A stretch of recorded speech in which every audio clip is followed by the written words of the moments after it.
Jimmy, we're seeing a lot of guys opt out around the country now over the last week. Why do you think no one from Pitt has decided to do that?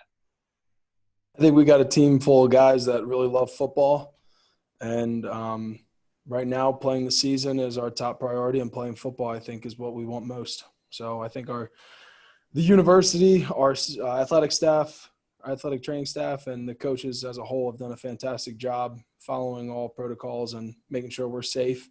And, we're extremely comfortable with how things have gone so far. And at the end of the day, we're a bunch of guys. I'm not saying that the other kids don't love football, but I think right now playing a season is a top priority for a lot of us. Jimmy, speaking of the season, what did you think when you saw the schedule, both the dates but also the opponents, adding Clemson in particular to the schedule this year? I thought the schedule got a lot better. I'm excited. More ACC games, they're always more exciting than the out-of-conference games. So I was ecstatic about seeing this schedule change, and especially my younger sister goes to Clemson, and 2 years ago, you guys know, I broke my ankle, so I wasn't able to play against Clemson. So, and also I've never played at Hard Rock Stadium because of that injury too. So I'm excited that they kept Miami away, and that I'm going to be able to go down and play Clemson finally. Kenny, what do you think about Notre Dame? Obviously, you guys keep that game, but they're eligible for the ACC title game and all that kind of stuff. I mean, just as a player, what are your kind of thoughts on that? On that they're eligible this year? I don't think it changes my thoughts too much about my approach to playing them or adding them to the conference. It's just another opponent on the schedule, and another team added to the mix. So I'm excited to see how it plays out. Kenny, Coach Narduzzi was telling us that he felt you were walking around with a different confidence or a different air. What's different for you this season? I would say experience and just, going through a second year of the offense, having a more better understanding of what I'm doing and what the coach are asking me to do. And I can hold, the players to a higher standard as well that are around me. So if anything, I'd say I just raised the standard up for myself and my teammates. And, today went pretty well. And, I'm looking forward to tomorrow.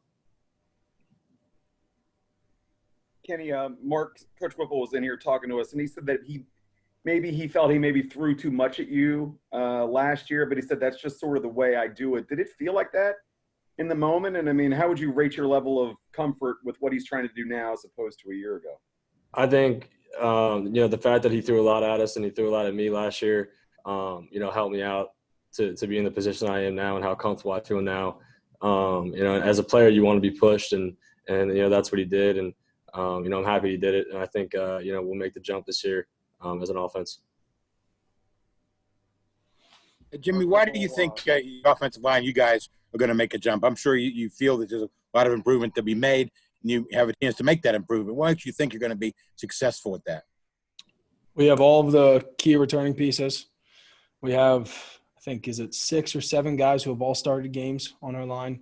And, after watching the film last year, and the general consensus around the room is, we're all extremely disappointed with our performance last year. So we have a lot to prove. And, it really – we were grinding in the offseason, and this is the tightest O-line room I've seen in my past 5 seasons, or going on my 5th season right now. So we're extremely close. We hold each other to a high standard, and we expect a lot out of each other. So I think this year is going to be probably one of the best years you've seen at Pitt O-line. It's a tight offensive line. What does that look like? Off the field, what does that look like? You guys are tight. Everything we do is together. On the weekends we're at somebody's place hanging out, or we eat all the meals together. We go to the training room together. We hang out in the locker room together. Everything we do in the facility that you can always – if there's one O-lineman, there's another O-lineman right next to him, or there's one not very far.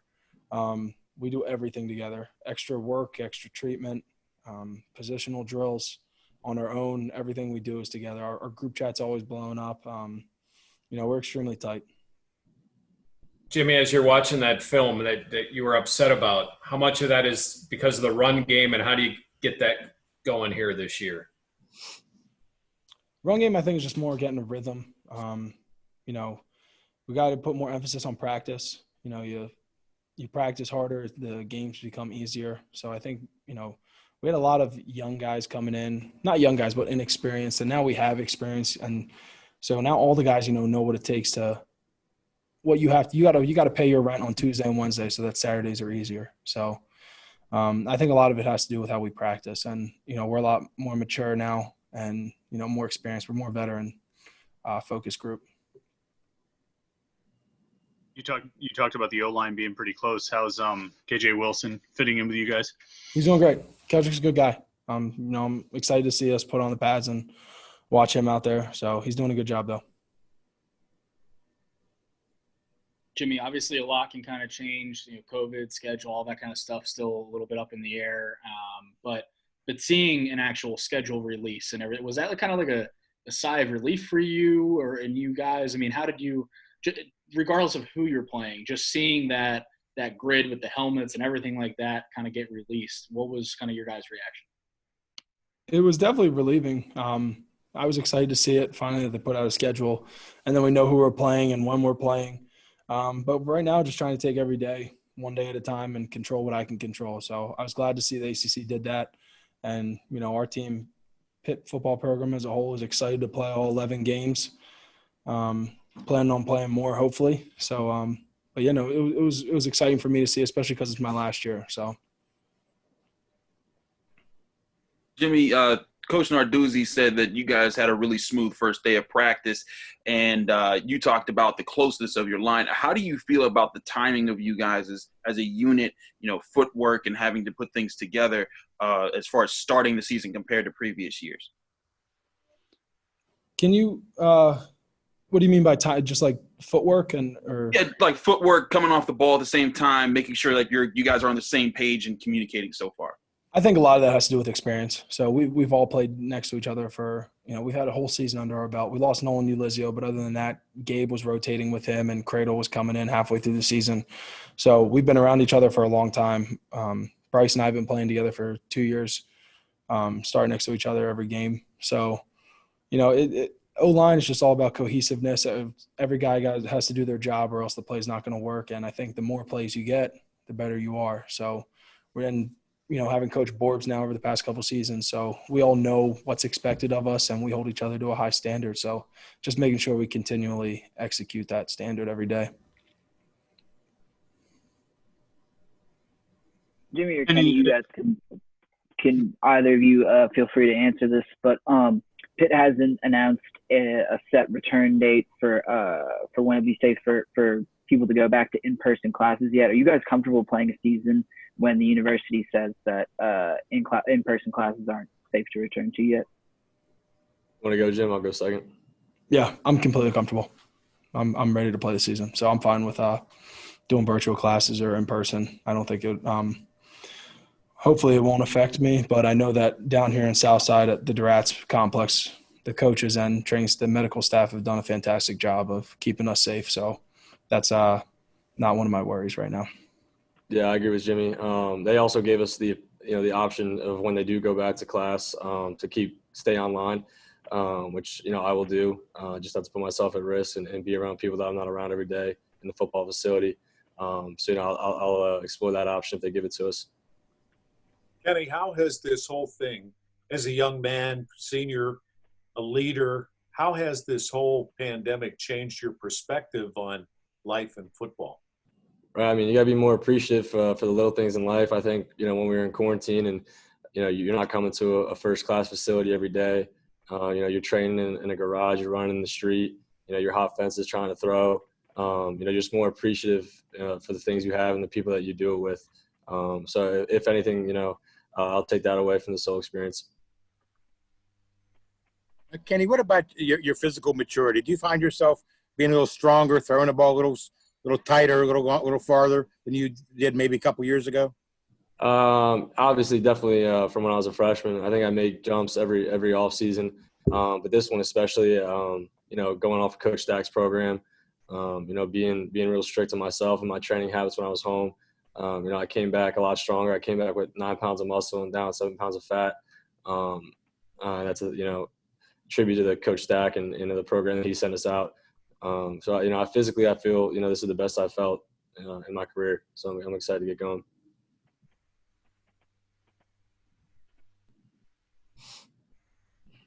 Kenny, what? Is it a little surreal that, I mean, this is it? I mean, how quickly the last, 2.5, 3 years have gone. I mean, have you set I mean, does that, I know every year has a sense of urgency, but does it feel a little bit different considering everything else going on and the fact that maybe this personal stakes for you? Yeah, absolutely. I mean, you're always looking forward to the next thing, which is, the crazy thing about college football. As soon as you're done with the season, you want to hop into training, get ready for spring. And then after spring, you're getting ready for summer. You never really get a chance to take the time and sit back and look at what you've accomplished and appreciate the kind of journey you've been on. But now, with what's going on, you definitely don't have time to do that. So I'm taking it day at a time, and I love the guys that I'm doing it with. And, I'm just grateful, for a fourth year and, just hope we can do it. Do you ever find yourself maybe, moments alone, you think ahead a little bit of the possibility of, well, if the season gets canceled or gets cut off after a couple of games, whether you would come back for another year after that if that opportunity was available to you? I mean, I think that's all hypothetical, and it just adds stress to your life that you don't need. So as far as I'm concerned, whether we're playing September 12th, so that's all I care about. And until something changes, or I hope, nothing changes and we get to do this thing right, get to play 11 games and hopefully get a championship shot and a bowl game shot. So really I'm just focused on September 12th, and if something happens, then we'll figure that out when it happens. Kenny, what does Lucas add to your group, and what do you think of your group of receivers as well? I think this is the deepest group that we've had, since my time here. I think we added a lot of speed, added some size with Lucas as well as speed with him. He's kind of a freak of nature when you watch him. But when he's in there, it's just a different kind of feel when he's over the middle. Shockey's playing, at a high level. Jared Wayne had, some really big plays today. Tayseer Mack obviously has done a great job. And a young kid, Jordan Addison, I think is going to, be an impact player for us. Watching him early on, and he just adds a different element with his speed. So I'm very excited. A lot of work to be done, but I think we have some good pieces this year. Kenny, you had the second highest average of passing yards per game last year in the ACC. What are some of the aspects of your game you look back at and you're focusing on to change the most about going into this season? I think we need to be more aggressive, score more touchdowns, take more shots down the field, and obviously be more effective in the red zone. That's where we struggled last year. We need to take more shots into the end zone. And I think the run game is going to be, a lot improved, much improved from last year, and that, that'll help us out in the pass game as well. So I think, if we can perfect those things, in camp, everything else will take care of itself when the season comes around.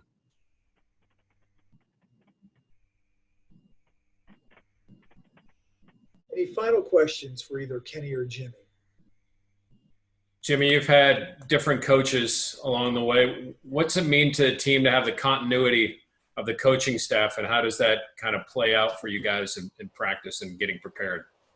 The continuity is huge, especially in a time, day and age of this chaos that's going on and, all the uncertainty in the world. I feel terrible for the other teams that have coordinator changes or even head coaches changes, because I couldn't imagine, going through a whole different program or different position coaches, different coordinators.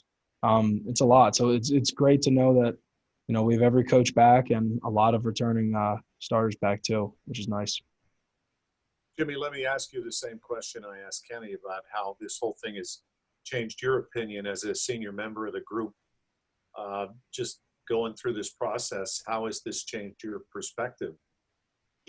Kind of going off what Kenny said, just being more grateful for what we do have here. The University of Pittsburgh takes great care of us, and our coaches here. It's we miss seeing each other's faces in the facility every day. It's different on Zoom. Even with you guys, I wish we could see you guys in person in the team room. But it's definitely made me a lot more grateful for the past 4 years I've had at Pitt. Wishing that I could have had that spring ball back and the full summer training. But at the end of the day, it's also, positive aspect. Try to look at things and only control what I can control and not get upset over things that are out of my reach, kind of. So, take advantage of every day. And, Coach Narduzzi handed out goal cards today, 5 goals that you want for camp. And, my top one was enjoy every day. And so that's kind of, I got 5-6 months left of wearing the Pitt script. So I'm just trying to take advantage of every opportunity I have left in Southside. Good for you. Thanks. Guys, we can't see practice, obviously. Can you give us an idea? I mean, obviously football, you huddle, there's high fives, there's hugs. What is this like right now, having to social distance and masks and things like that? I would say you see a lot less of that. On the sideline, we're spread out. You can't be close. Every time you get a water, you have to give it back to the trainer. She wipes it down. You can't hand – so if I get a drink, I can't be like, hey, Jim, here, and give him the bottle. That's taken away. High fives, or you try not to touch each other. Sometimes you get excited in the game and it happens, but for the most part, I mean, we have the face shields, which are not fun to wear in this heat. Definitely adds another element to the game. So there's a lot of things that are changing. I think it's going to continue to change as more research is done. And the safest, but I can tell you one thing. I mean, I feel 100% safe with what we're doing. Our staff's done a great job and our trainers done a great job. So I think we're on the right path here. Coach Narduzzi said last week that those face shields were popping off some of the guys, and that was even without. I'll figure it out. I mean, what's that adjustment like to you guys? And does it like fog up? Are you guys able to like see fully and all that kind of stuff, or what's the deal? Guys who have a full shield, I would recommend that they take that off because it does fog up. You're breathing heavy. Once you're in a game, you're breathing heavy. It hits the shield and it pops up. So if you don't have, if you have something covering, like a visor, there's nowhere for that air to go, so it fogs up, and guys have a tough time seeing. Really, it's just the breathing aspect of it. I know the linemen struggle, and then we're going up tempo, and then I'm breathing heavy. So it's an adjustment that we're gonna have to make, and I don't know if we'll have to wear it in the game. I really hope not, but you'll see what they say. Jimmy, is it tough for the linemen? It is. It's just the new normal. Got to get used to it. So we'll be fine though. As long as we can play football, if that's the price we got to pay, that's a pretty cheap price, I think. Agreed. You guys have all been adjusting to life in Oakland or the South Side or wherever you're living for the past few months, learning what you can do and what you need to do to be safe. What's it going to be like 2 weeks from now when there's like 10,000 other 18 to 21, 15,000 other 18 to 21-year-olds that are rolling into Oakland? I mean, how difficult is it going to be? I mean, you guys are both seniors. You can probably take care of yourselves, but you have 100 and some guys on your team. How hard is it going to be to stay safe for the next 4 months, 6 months? You know what I mean? It's definitely going to be tough. I'm glad I'm a redshirt senior, and I'll be fine, and a lot of other guys will be fine. But I feel bad for the younger guys who don't get to experience the whole, college experience when they're younger. But it's just a price we have to pay. So I'm sure everybody in this facility wants football more than anything right now. So if that's what we have to do, then that's what we have to do, is stay away. So like Kenny said, a lot of us are going to do online classes, and I'm going to stay away from Oakland. I live in Southside, so I'm going to live be a little hermit in my apartment and be in Durats, and that's the only places I'm going to be. Jimmy, just to be clear, you guys are wearing those big face shields while you're practicing? Not Jerry, not the visor. It's just down here above. It's over the mouth. So it's like a clear liner. Some skill guys who wear the visors, they have like a double mask, but just a majority of the guys just have covering the mouth and the nose. And that's while you're practicing, not just on the sideline. Yes. Right. Field. That's while we're practicing, yeah.